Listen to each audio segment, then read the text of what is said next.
salaamaaleykum wa rahmatullah man la Mor Seck secrétaire général Diaw Dóori. Diaw Dóori mooy ban. Diaw Dóori benn kuréel la bu nekk Touba boo xam ni dafa dajale ay électriciens yu bëree bëri ak ay station yu. mais da ngeen a woote woon ndaje mu am solo ci Daaru lan moo sabab ndaje mi li ko waral mooy dafa am benn kuréel boo xam ni dafa ñëw au niveau de Touba pour bëgg a samp ci dëkk bi bëgg a dox diggante Senelec ak clients yi loolu mooy li nga xamante ni bii moo waral ndaje mi pour ñu waxtaan ci d'abord. kuréel googu lan ak lan lañ bëgg ak lan moo tax leen convoqué. waaw kuréel googu dafa. lan lañ nar. kuréel googu mi waaw kuréel googu ni mu tudd mooy dafa tudd COSIEL. léegi nee na dafay ñëw pour veiller ci sécurité bi ci gàttal nga xamante ne bii dafay joxe certificat de conformité client bi su installé këram ba pare amatul sañ-sañu dem Senelec dafay dem COSIEL yebal benn élément boobu ñëw vérifier installation bi su installation bi melee ni mu bëgg mu jox ko certificat de conformité pour mu doog a am sañ-sañu dem Senelec pour doog a def demande mais loolu bi ñu ko xoolee dañu gis ne dafa am yu luus yu bari yu nekk ci biir. benn bi ci njëkk mooy courant bi nga xamante ni bii moom produire ko di ko joxe donc ba pare fixé ci ay trèfes yoo xamante ni bii dafa seer loolu moo gën a doon problème parce que sécurité bi su fekkee moom rek moo ko taxoon a jóg prix yi nga xamante ni bii teg na ko ci ak ay amende yoo xamante ni bii parce que le problème mooy boo ñëwee fay mu ñëw contrôler la su fekkee melul ni mu bëgg constat d'anomalie la lay jox constat d'anomalie boobu da nga koy fayaat 8000 francs donc bu fekkente ni bii daf la jox rendez-vous boobu mu ñëw gisante wu leen da ngay fayaat. donc boo ko tegtalee mu ñëw xamul lieu bi da ngay fayaat loolu moo doon li nga xamante ni bi biñ ko xoolee dañoo xam ne lii kenn mënu ko adapté ci biir askan wi en même temps ñoom biñ dikkee bëgg a dugg ci biir fii nga xamante ni bi mooy Touba dañoo ñëw yoxoo su ndànk rek bëgg a toog parce que ñun ñi di wax ak yow ñoo ko yëgal autorité yi ñoo dem Mbàkke ku fa nekk autorité ñoo la ko yëgal kilifa diine yi ñoo leen ko yëgal pourquoi pas ñu bëgg a ñëw pour veiller ci sécurité bi te kenn yëgu donc ñun nag lañ bëgg a def pignon boo xam ne dañuy jaar ci ñun pour dem ci askan wi loolu la ñuy lànk ba tëdd ci naaj. ban gàllankoor la seen liggéey yéen électricien. benn bi ci njëkk mooy li ñu lay teg raisonnable électricien bi su liggéeyee ba pare mooy ñëw def demande ci ñoom ñetti question lañ lay posé installation bi ndax am na coffret am na terre am na différentiel kooku jërul ngay dagg liggéeyu nit nañu andil benn feuille ñu signé ko wala benn feuille nga rempli ko wala client bi ñëw wax ko ñetti question yooyu jar na bu doon Ndakaaru nga dem bu dee fonk la mi nga dem ba pare rendez-vous bi aussi fu mu mën di nekk da ngay dagg sa liggéey dem loolu kenn mënu ko. wax nga ko léegi kilifa diine yi ak kilifa aada yi yéen a leen ko yëgal ñoom ban taxawaay lañ ci am. li ci gën a doy waar mooy biñ leen ñoom yëguñ ko ñoo leen informé biñ leen informé mooy nañ leen andil ay preuve yi nag ñu ngi ci benn équipe boo xamante ni bii ñu ngi liggéey xam nañ preuve yëpp ñoo ngi ci yàkkamti wuñ ko donc yàgg ñun ak ñoom dañuy toog suñu toogee ñun leeral leen ne li ngeen bëgg a def xam nañ ko.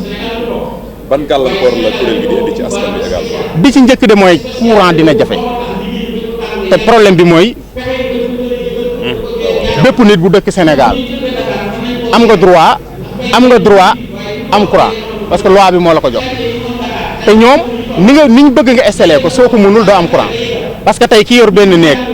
wala ki yor ñaari néeg norme installation bi ñu bëgg mu def ko su ko mënul doo am courant te normalement installation ay type de classe la war a doon mënoo ñëw ci nit ki ne ko ni borom immeuble bi di installé moom la borom pantre bi di installé masalan tey nga ne fii maye naa ko ay terrain mais kenn ku nekk immeuble lay tabax kenn sañ ta tabax pantre c'est pas normal courant du loolu ay norme la comme nag ay norme yooyu dafa am ñoo xamante ni bii li leen ko ñàkk def ñàkk man la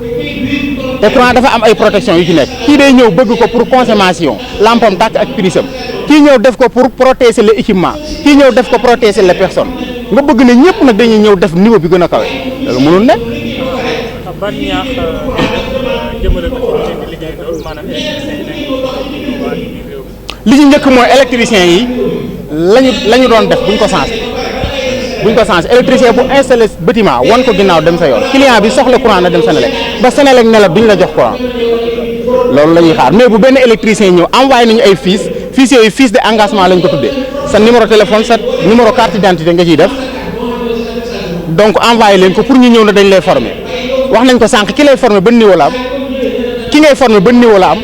loolu lépp lu ñu war a mën a xam la ñëw rek nit ki liggéey 30 ans nga ne dama koy former ki nga koy ci ñaari fan ñu wax nga ne tuddee duma ko formation renforcement des capacités laa ko tuddee donc loolu mooy arnaqueur loolu mënuñ ko nangu tey mënuñ ko nangu ëllëg. mu mel ni kon am na xeex boo leen sumb ngir jàmmaarloo ak kuréel ko. waaw gën a xam stratégie xeex bi lan la ak itam fan ngeen ca bëgg a yem. bi ci njëkk mooy reeteet yuuxu ko ba ñëpp dégg ko mooy fii ñu toll électricien yëpp xam ko bi ci des nag suñu point de vue la parce que ñoom xam nañ ne ay nit lañ te liñ def togg nañ ko ay at donc ñu ngi ak équipe technique ak experts yi di gëstu ci dossier bi loolu nag buñ ci tollee dana siiw comme ni liy siiwee loolu mooy stratégie bi. ok bien sûr waa Ndakaaru ñëw nañ waa Diourbel ñëw nañ waa Fatick ñëw nañ en même temps waa Daaru Musi ba waa Daara Jolof ñëpp ñëw nañ donc lii dafay continuer suba ñu dem Dakar suba ñu dem Daaru Musi donc fépp fu nekk ci Sénégal nañ fa teg suñu tànk xamal leen li ñu bëgg a proposer askan wi du dëgg du yor fii ak nag askan wi demul ba nangu mais ñun moom kenn du ko jaare ci ñun loolu duñ ko nangu.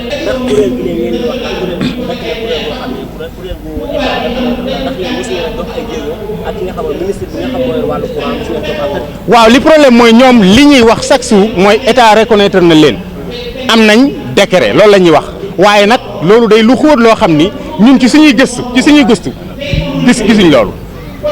gisuñ loolu vraiment non jàkkaarloo guñ ak ministre bi parce que le problème mooy ku jóg di dox te autorité yi ngay fekk si nangu woo ñu xam sax li ngay dox donc bu fekkoon li ñuy def dëgg la na ko autorité yi xam d'abord mais autorité yi kenn yëgu ko. tudd ngeen léegi chambre de commerce ñoom it mel na ni ñëw nañ ci xeex bi ànd ci ak yéen. waaw chambre de commerce président bi ñëw na préciser réunion bi waaw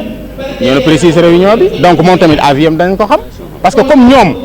ñun noo tax ñu nekk fi exact dinañ xam ñoom naka lay doxee ci xeex bi. léegi fàttali tur bi ak kuréel gi man maa ngi tudd Mor Seck dëkk fii Touba bokk ci kuréel gu ñuy wax Dia Udori lëkkale électricien yi nga xamante ni bii ñoo nekk ci département bi am na it yeneen kuréel yoo xamante ni bii ñoo ànd xeex bi muy association de électricité de Touba ak kuréel yi nekk Daaru Musi ak kuréel yi nekk fii ci Daara Jolof